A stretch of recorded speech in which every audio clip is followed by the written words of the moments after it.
everybody. It is your travel agent David, and we are finishing up our last day on the Jewel of the Seas with Royal Caribbean. We did the 12-day Amsterdam to Iceland, Scotland, England, and Ireland tour. Um, this video is going to be about our excursions and those ports, so you have some information about it. And you'll see each excursion that we did will have its own video, so make sure you like and subscribe to be able to get that info as it comes out. So when we left Amsterdam, let me talk to you first about getting to the port in Amsterdam. If you fly into Schiphol and you take the train into Amsterdam Central, it is less than a quarter of a mile walk from the train station to the port, so very convenient. When we left Amsterdam, 2 days at sea to get to Reykjavik. We got to Reykjavik, and their port is an industrial port. It is not a cruise ship port. So when we get in, it's very industrial. It is a 40-minute walk into town. The city does provide a free shuttle that goes, they have 3 of them. They rotate about every 15 minutes. That will take you into bus stop number 5 of the city bus tour. So if you're doing the city bus tour, it's stop 5. So it's really convenient. And then the problem with it is you got 2,500 people from a cruise ship trying to get on these free shuttles. We didn't have to worry about it the first day because we were on an excursion. But the second day we went into town, took the free shuttle. On the way back, it took 3 rotations for me to get back. Fortunately, I was able to get heated in on the second. But everybody's rude. They try and force themselves into it. They'll cut you off. They will push you out of the way. It is insane how rude the people are on this cruise ship. It's probably the rudest cruise that we've been on. All the time it's like that.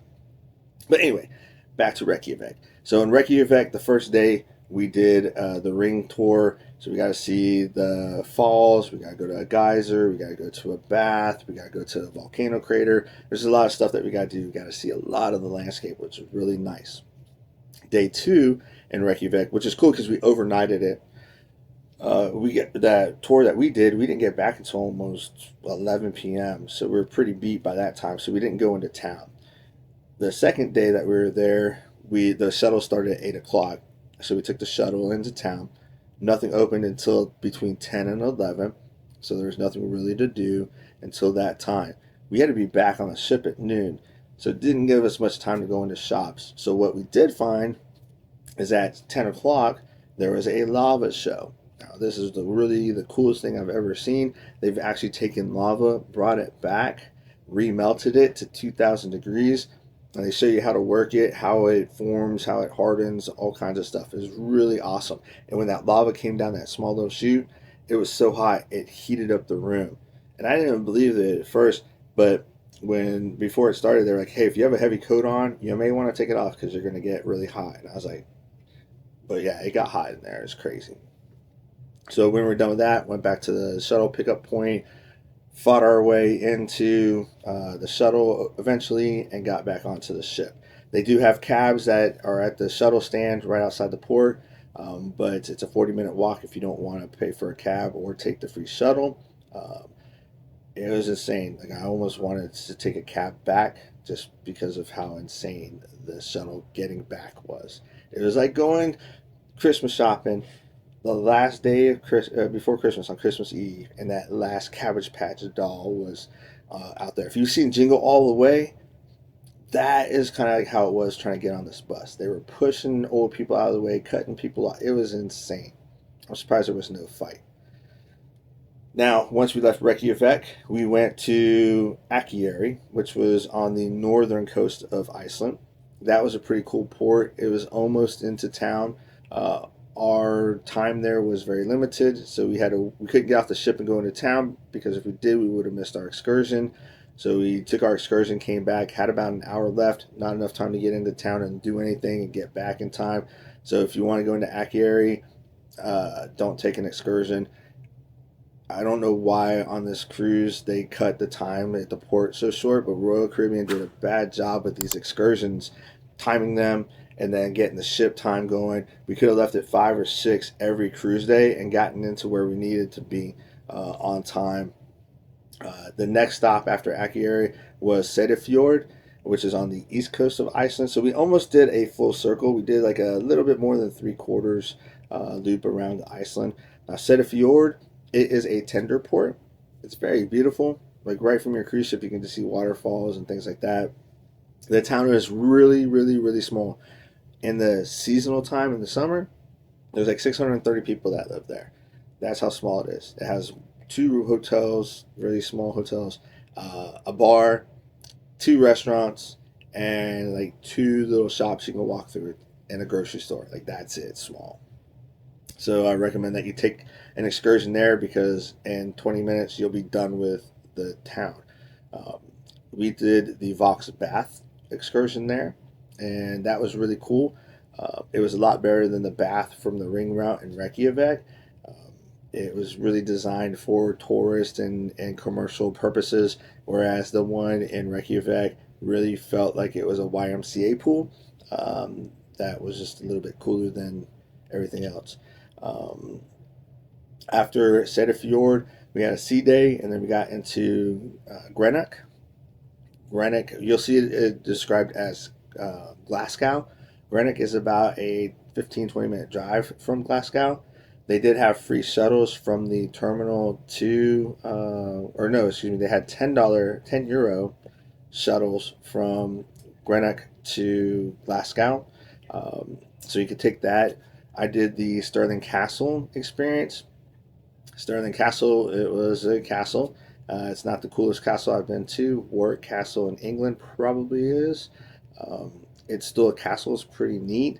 But if you're not into castles, but you want to get into town, Stirling was a really neat looking medieval type town. So you can go over there.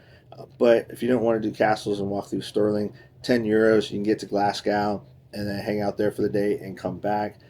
I did walk through Greenock before our excursion started, got about half of it done, came back, had about an hour and a half I could have walked around, but it started raining, so I just went back onto the ship.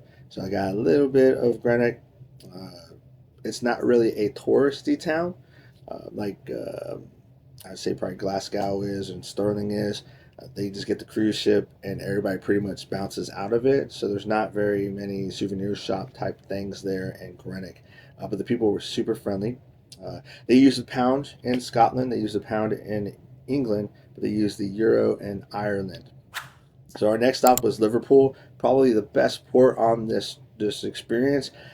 It pulled right into Liverpool. You get off of the port and you're right there. You walk right through the terminal and you're downtown. So that was really cool. That one we did like the scenic drive tour of Liverpool. We stopped off in one area that had a museum, the Central Library, the courts, the Empire Theater, I think is what it was called. The Beatles played there. We were out for probably about 20 minutes walking around, then drove around more, stopped off at the Liverpool Cathedral, got to walk through there a little bit. They were setting up for an art exposition, so some of it was closed off. But then we walked around a little bit more until we had to leave. They in Liverpool and Cork, the time back on ship was really, really short. We didn't have a lot of time after you get done with your excursions before leaving.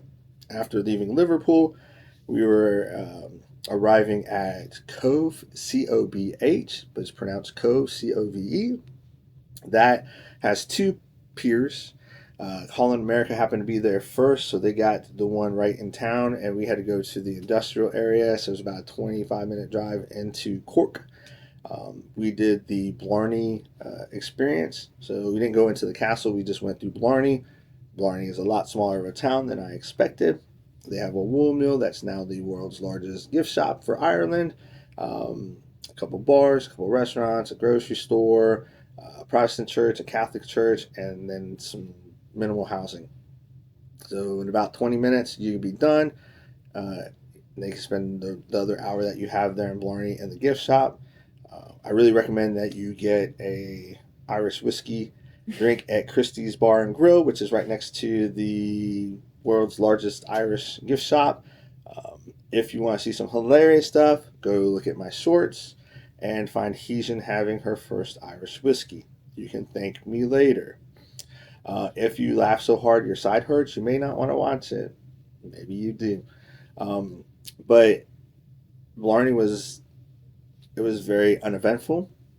We talked to somebody that has spoken to a lot of people that went to the castle because they went to the castle and they were all unhappy with the Blarney Castle excursion, every one of them, because they had almost a 2 hour wait to get into the castle. They only had like 2.5 hours to be there at the castle, so they only got to walk around for a little bit. They didn't even get to go see the gardens, things like that. So when you come into Cork or Cove, they do have a free shuttle that will take you into Cork. I really recommend that you do that because you'll be able to see a lot of history from Cork. You'll be able to experience more of Ireland than waiting in a line and walking around a small town, and it's free. So it's a great way to kind of end your cruise. And now we're on the last sea day before getting back to Amsterdam. So if you have any questions about this itinerary, my thoughts on some of the excursions and whatnot, I'll give you my honest opinions on them and answer any questions you have. Until next time, I'll see you next trip.